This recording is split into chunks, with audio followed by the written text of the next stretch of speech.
lagi nih di edisi podcast Jumpa Tengah. Kali ini kita kedatangan narasumber yang sangat luar biasa, yang udah kita nanti-nantikan kedatangannya ya, karena padannya jadwal. Tapi hari ini alhamdulillah tim podcast Jumpa Tengah UT Medan berhasil mendatangkan beliau. Siapa lagi kalau bukan Direktur UT Medan Dr. Anda Yusrafi dan MPD.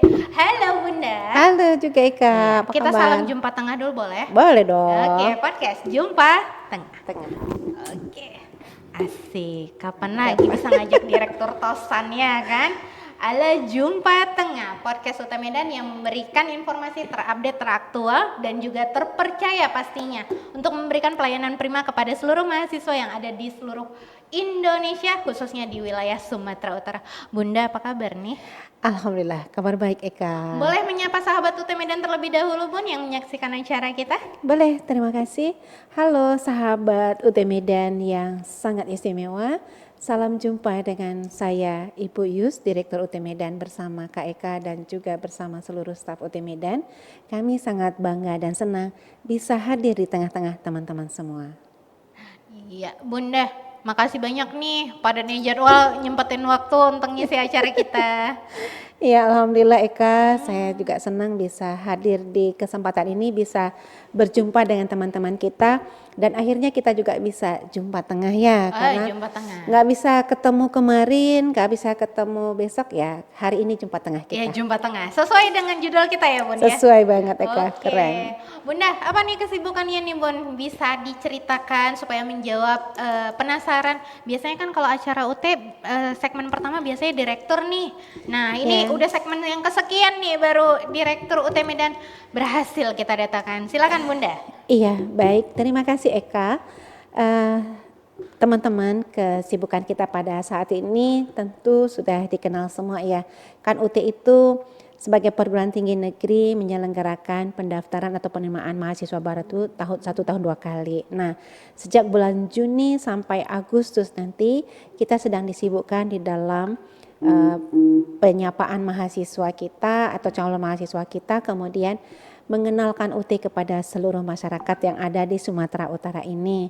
Nah, kegiatan-kegiatan rutin ini setiap semester karena hanya di UT ya, pendaftaran 1 tahun 2 kali. Jadi waktu kita tuh sangat padatnya mengenalkan UT, kemudian membimbing mahasiswa melakukan registrasi sebagai calon mahasiswa baru, yaitu admisi, kemudian mereka pembimbingan di dalam pemberkasan registrasi mereka, kemudian validasi, kemudian pembimbingan mereka untuk melakukan registrasi mata kuliah, kemudian mereka membayar SPP, dan selanjutnya nanti kita sudah juga mempersiapkan perencanaan pertemuan dalam kegiatan yang spektakuler bagi semua mahasiswa baru UT itu, yaitu SMB dan PKBJJ. Nanti lanjut lagi dengan workshop tugas dan klinik ujian mereka. Karena waktu di UT itu sangat singkat, pendaftaran dalam 1 tahun itu 2 kali, dari Juni sampai Agustus, kemudian nanti Desember sampai ke Februari lagi berikutnya. Jadi itu terus berjalan dan mengalir seperti itu Kak Eka. Wah, tapi sepertinya kayaknya ada peningkatan target nih Bun, sehingga jadwal Bunda pun sebagai direktur makin padat nih, nyapa-nyapa ke daerah gitu ya. Iya betul. Gimana tuh Bun? Iya. Targetnya meningkatkah dari rektor nih, pesanannya gimana Bun? Boleh cerita mungkin Bunda? Iya benar.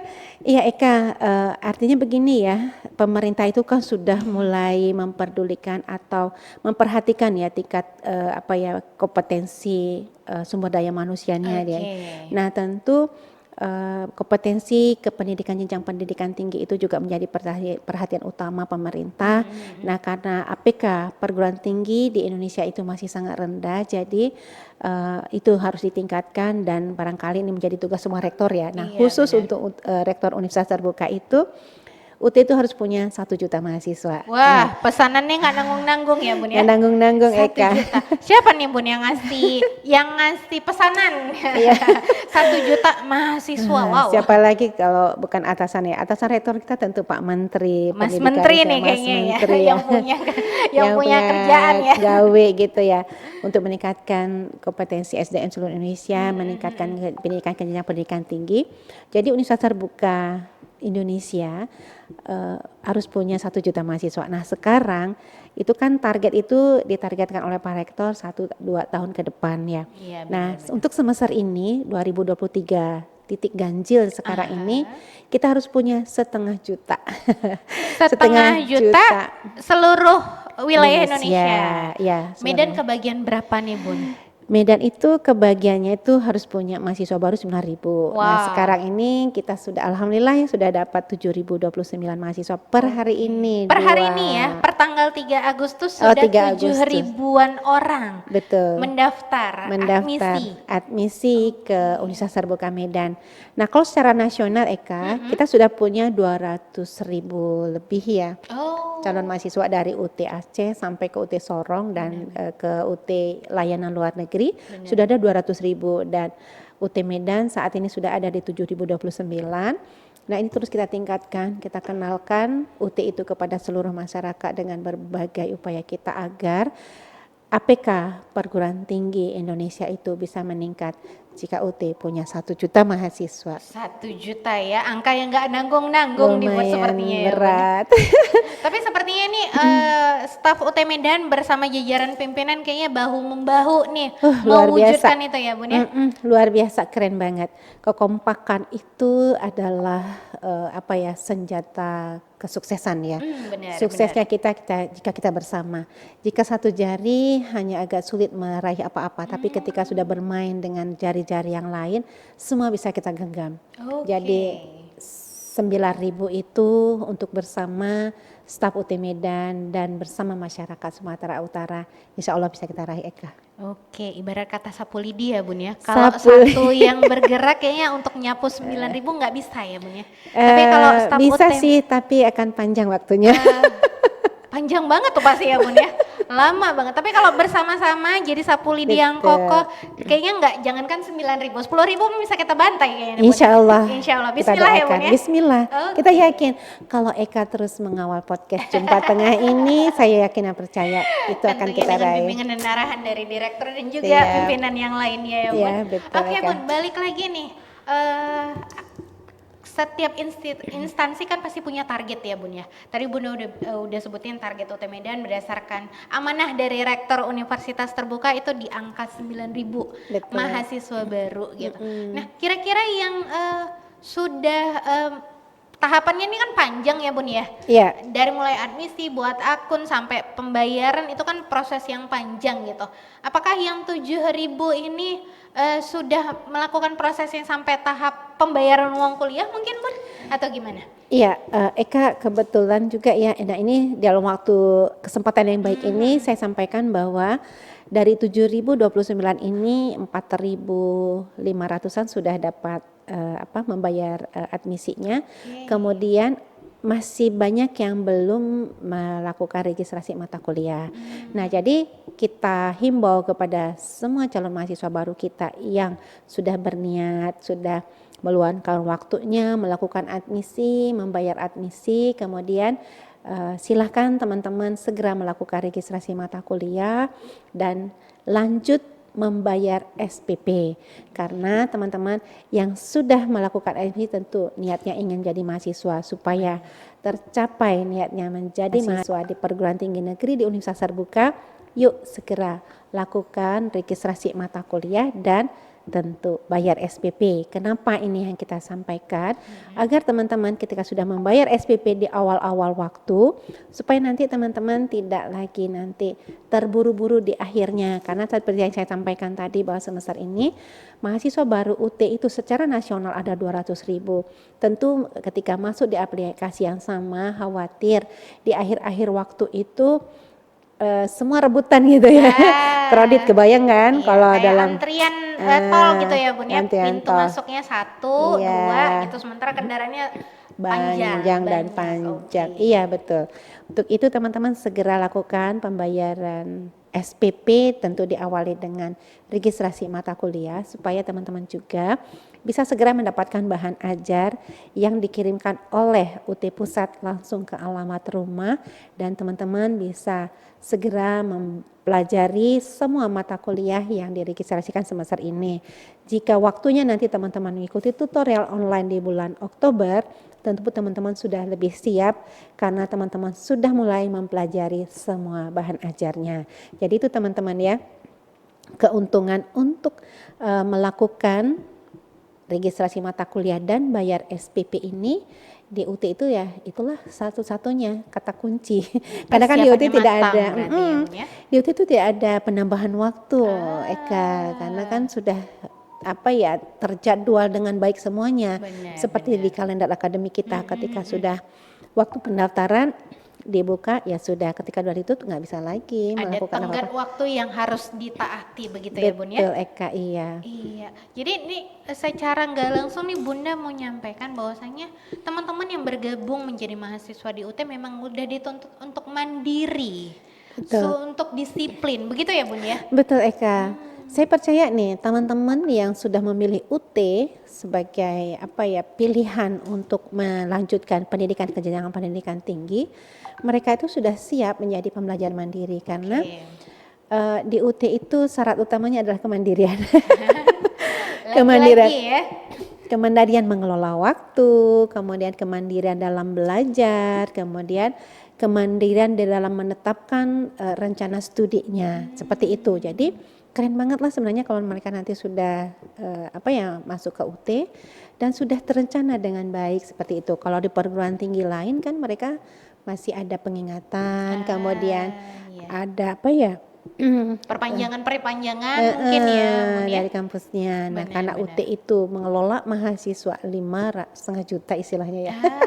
Pasti nggak sama dong Bun ngelola 5.000 mahasiswa dengan 500.000 mahasiswa. Angka yang sangat jauh tuh Bun. Luar biasa Eka. Luar. Jadi ini makanya UT harus disiplin di dalam penjadwalan kegiatan-kegiatannya itu, dari mulai kegiatan admisi, kemudian kegiatan registrasi, kemudian pembayaran SPP itu sudah ditetapkan karena UT itu punya program-program yang telah terjadwal dengan baik. Selesai registrasi, bayar SPP, kemudian ikuti kuliah pembelajaran ya, Benar. proses belajarnya, kemudian nanti sudah masuk lagi proses ujian gitu. Jadi aplikasi kita itu bekerja sesuai dengan jadwal. Oleh karena itu perlu disiplin waktu, kemudian perlu kemandirian, dan tentu ini menjadi tanggung jawab calon mahasiswa dan mahasiswa UT. Barangkali yang mendengarkan ini bukan hanya calon mahasiswa kita, Benar, tapi benar. mahasiswa kita yang 17.000, Iya. mereka juga harus melakukan registrasi mata kuliah dan SPP kan? Pengingatannya untuk mahasiswa ongoing juga setiap semester berarti ya Bun ya? Iya, Oh, betul. karena kalau misalnya mereka tidak lakukan registrasi mata kuliah, otomatis tidak bisa melanjutkan semesternya gitu ya Iya, Bun ya? kasihan kan. Wah. Kita sih berharap mahasiswa yang sudah kuliah cepat lulus Eka dengan hal yang maksimal. Jadi nggak usah lama-lama di UT, walaupun lah kalau mereka lama di UT itu tidak ada drop outnya ya, tidak ada punishment untuk mereka gitu. Tapi kan sebaiknya ya kalau sudah kerjakan sesuatu selesaikan kan begitu. Dengan kata lain sebenarnya UT tidak menutup pintu untuk para donatur sebenarnya ya Bun. Kan kalau mahasiswa yang agak telat-telat nih namanya jadi donatur tetap UT ya Bun ya. UT dengan senang hati sebenarnya, tapi di sisi yang lain pengennya kan cepat tamat, tepat waktu dengan hasil yang memuaskan pastinya Iya, ya Bun ya. betul. Itu Sesuai harapan dengan kita. amanah Mas Menteri tadi ya Bun ya. Betul Eka. Iya. Mencapai 1 juta 1 mahasiswa. juta, ini nanti terngiang-ngiang nih staf UT dimanapun berada 1 juta, 1 juta. Tapi dengan kita selalu berpikir seperti itu, Bismillah mudah-mudahan tercapai ya Bun Insya ya. Allah mudah-mudahan tercapai dan kita optimis itu. Oleh karena itu kepada calon mahasiswa dan kepada mahasiswa UT kita, yuk berbagi informasi kepada masyarakat lain agar mereka yang sudah lulus SMA tidak diterima di perguruan tinggi yang sudah ditetapkan oleh mereka itu tidak lulus, maka jangan berputus asa. Universitas terbuka adalah solusi Eka. Solusinya. Jadi solusinya ini juga tidak hanya untuk lulusan SMA SMK aja Bun, tapi juga yang sudah bekerja atau Betul. mungkin sudah berkeluarga, punya udah jauh nih tahun tamatnya, kira-kira masih bisa belajar lagi. Bisa ya kalau di UT Bun? Oh bisa banget, Bisa karena banget kan ya. UT itu perguruan tinggi untuk semua. Untuk semua? Semua kalangan. Semua kalangan. Kalangan yang baru lulus SMA, kalangan yang sudah bekerja, ya UT lah solusinya seperti itu. Oke, ini ada tagline UT nggak Bun yang bisa mewakili nih konteks yang barusan kita sebutkan tadi? kuliah oke, karir oke, UT menjangkau yang tak terjangkau, UT untuk semua. Wah, jadi memang UT itu hadir di tengah-tengah masyarakat untuk menjawab persoalan masyarakat berarti ya Bun ya? Betul, jadi UT itu hadir memberikan kesempatan yang luas bagi warga negara Indonesia dimanapun tempat tinggal mereka untuk memperoleh pendidikan tinggi, kemudian memberikan layanan pendidikan tinggi bagi mereka yang karena bekerja, karena mereka tinggalnya jauh di daerah terpencil ya, terluar dan terdalam itu, dan atau karena alasan lain tidak dapat melanjutkan pendidikan tinggi di perguruan tinggi tatap muka. Jadi UT perguruan tinggi negeri dengan sistem belajar jarak jauh, proses belajarnya mandiri dan fleksibel. Tapi tetap terstandar ya Bun ya? Oh jelas, Oh, terdasar kualitasnya ya Mungkin kan. bisa diedukasi juga nih Bun, banyak yang mungkin menyaksikan tayangan kita ya gitu. Gimana sih untuk menilai satu instansi pemerintah, terutama yang berkaitan dengan dunia pendidikan gitu ya? Standarnya tuh kita tengok dari apa seperti itu mungkin Bun. Ya. Boleh dijelasin Bun, UT itu standarnya apa sih yang dipakai Bun? Iya, tentu itu utama ya bagi siapapun yang memilih perguruan tinggi mau kemana kuliah. Yang pertama adalah lihat akreditasinya ya, akreditasi instansinya, kemudian akreditasi program studinya. Nah tentu secara nasional kan diakreditasi oleh BANPT, tapi untuk universitas terbuka ini ada akreditasi secara internasional dari sistem pembelajarannya itu dari ICDE. Itu secara internasional yang berpusat di Oslo, Norwegia ya, yang kebetulan juga baru melaksanakan quality review beberapa waktu minggu ke belakang ini ya. Kita diaudit, dicek kembali, dilihat kembali proses penulisan bahan ajarnya, proses belajarnya, dan proses ujiannya. Jadi proses belajar dan ujian UT itu diakreditasi secara internasional. Wah, jadi kualitasnya juga nggak main-main sebenarnya ya Bun? Betul Eka, UT itu tetap selalu ya untuk meningkatkan diri untuk menjadi lebih baik dan berkualitas, dan kita berharap UT itu menjadi kebanggaan bagi masyarakat. Kalau UT sudah jadi kebanggaan, artinya orang-orang yang bergabung menjadi keluarga besar UT ini adalah orang-orang yang spesial dan istimewa dong Bun? Betul, spesial dan istimewa itu karena luar biasa ya, karena kan UT ini berbeda dengan perguruan tinggi lain, ya jelas, kan? Kalau perguruan tinggi lain mereka hadir ke kampus bertemu dosen, walaupun sekarang beberapa perguruan tinggi itu sudah menyelenggarakan pembelajarannya itu hybrid gitu ya, tatap muka dan online. Tapi kalau di UT itu memang karena dari sejak didirikannya dengan sistem terbuka dan jarak jauh, jadi kita sudah menyelenggarakan pembelajarannya itu dengan menggunakan sistem teknologi informasi dan komunikasi. Kemudian disediakan buku bahan belajar mahasiswa untuk semua mata kuliah, karena kan salah satu syarat perguruan tinggi jarak jauh itu kan harus tersedianya bahan ajar bagi mahasiswanya. Jadi instansi itu harus menyiapkan bahan belajar untuk mahasiswanya karena dia jarak jauh gitu kan. Udah jarak jauh nggak ada apa yang dipelajari, terus bagaimana kan begitu. Jadi itulah kelebihannya UT gitu. Ngomong-ngomong soal IT Bun, menggunakan teknologi dan informasi kan kalau di UT itu karena kita kan jarak jauh. Nah, lalu bagaimana nih dengan mungkin teman-teman yang ngerasa nih saya gaptek, saya nggak bisa, apakah nggak bisa bergabung di UT gitu Bun, karena kendala mungkin buru-buru mau ini pegang ini aja nggak bisa gitu, mendadak gaptek mungkin Bun. Apakah itu memenuhi persyaratan untuk bergabung di UT Bun? Memenuhi persyaratan. Di UT itu tidak ada satu syarat yang kamu harus begitu, tidak.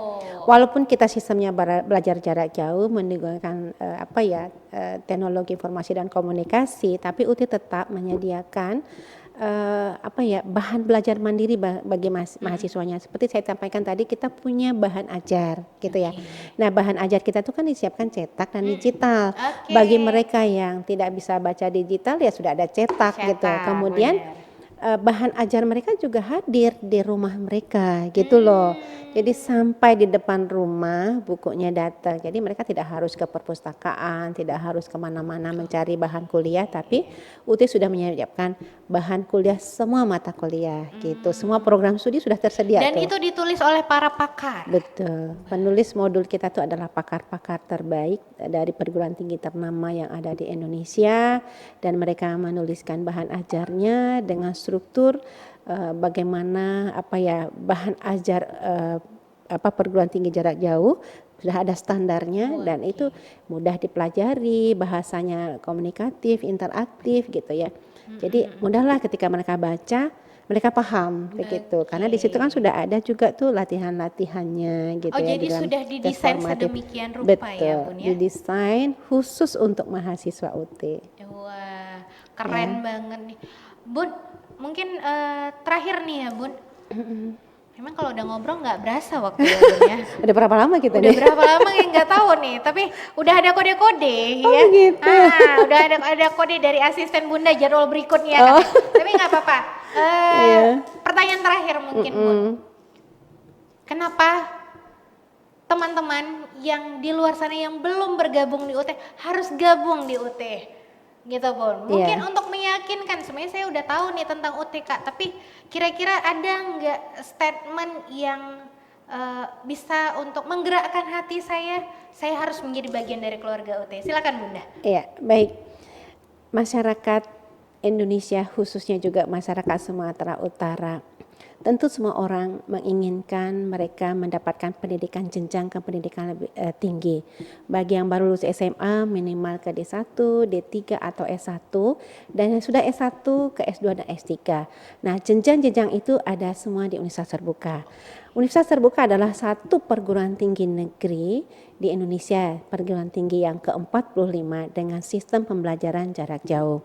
Nah, UT itu didirikan dengan sistem pembelajaran jarak jauh itu di mana terbuka dan jarak jauh, terbuka bagi siapa saja. Nah tadi kan kata Eka, bisa nggak sih bergabung? Terbuka bagi siapa saja, tidak ada batasan usia, tidak ada batasan tahun lulus atau tahun ijazahnya, kemudian tidak ada drop outnya, kemudian tidak ada tes masuknya, kemudian belajarnya fleksibel, biayanya terjangkau. Arti terjangkau di sini kalau saya katakan murah barangkali kurang pas ya, karena tidak murahan juga gitu ya.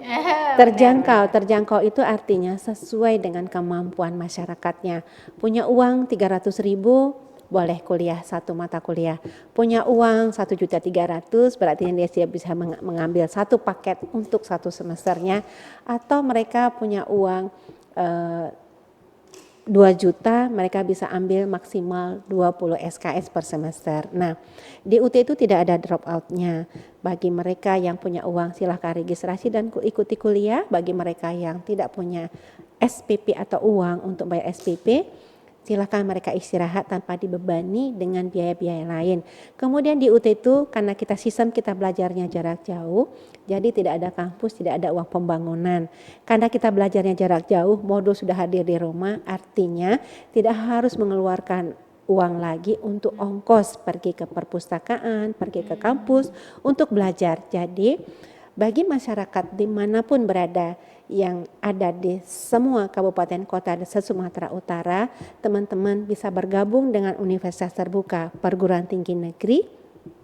Sistem belajarnya mandiri, jarak jauh, tersedia semua mata kuliah, tersedia bahan ajarnya. Bisa belajar di mana saja, kapan saja, dan teman-teman bisa lulus tepat waktu atau teman-teman bisa lulus sesuai dengan rencana studinya. Ada waktu, ada uang, teman-teman silahkan mengikuti kuliah di Universitas Terbuka. Oke, baik. Mungkin pengingatan terakhir nih Bun terkait dengan angka tadi, karena kita tidak bosan-bosannya nih untuk mengingatkan teman-teman yang belum bayar admisi monggo bayar admisi, yang belum bayar SPP monggo bayar SPP. Ayo langsung Direktur UT Medan menyapa teman-teman yang belum melakukan pembayaran supaya prosesnya cepat. Oke, silakan Bun. Kayak dipilih gitu. Benar. Ya, teman-teman calon mahasiswa baru Universitas Terbuka, kami ucapkan terima kasih Anda telah memutuskan memilih Universitas Terbuka dan kini Anda telah melakukan admisi sebanyak 7.029 mahasiswa. Silakan lanjut untuk melakukan registrasi mata kuliah. pilih mata kuliah yang sesuai dengan rencana atau kemampuan waktu teman-teman dalam waktu belajar dan ujian nanti. Kemudian teman-teman jangan lupa bayar SPP di Bank Mitra UT, Bank BTN, Bank BRI, Bank Mandiri dan BNI, juga Alfa Group dan Indomaret. Di semua tempat ada, silakan teman-teman sebelum batas waktu pembayaran SPP kita di 11 September 2023 ini. Nah, untuk registrasi mata kuliah sebaiknya lakukan di awal dan pembayaran SPP juga dilakukan di awal. Itu teman-teman agar teman-teman tidak terburu-buru, nanti tidak lupa juga, karena kami menunggu kehadiran teman-teman menjadi mahasiswa Universitas Terbuka dan nanti akan kita selenggarakan kegiatan pertemuan untuk pengenalan sistem bagaimana belajar secara jarak jauh, bagaimana belajar secara jarak jauh nanti di bulan September. Itu saja dari saya Eka, terima kasih atas waktu dan perhatiannya. Sampai jumpa lagi di acara berikutnya. Oke, baik. Terima kasih Bunda. Aduh, makasih banget nih Bunda. Sama-sama Eka, Pada mudah-mudahan banget. next kalau diundang lagi sama tim podcast bisa Insya ya. Allah senang banget Eka. Oh iya dong. Mohon Bunda sehat dirahmati. selalu, tetap Amin. kawal UT Medan mencapai target sesuai Betul. dengan amanah dari Rektor Universitas Iya, Terbuka. betul Eka, itu tugas utama kita. Oh pasti, target bersama pasti kita bisa. Insya Allah, amin. Oke, sahabat UT Medan dimanapun Anda berada, demikian podcast kita hari ini bersama dengan Direktur UT Medan. Kita ketemu di kesempatan berikutnya. Jangan lupa untuk selalu saksikan tayangan dari podcast Jumpa Tengah UT Medan dan juga informasi terupdate pastinya di Instagram kita @utmedan. Saya Eka Frigia mewakili panitia yang bertugas pamit undur diri. Sampai ketemu lagi di podcast Jumpa Tengah berikutnya. Bye bye.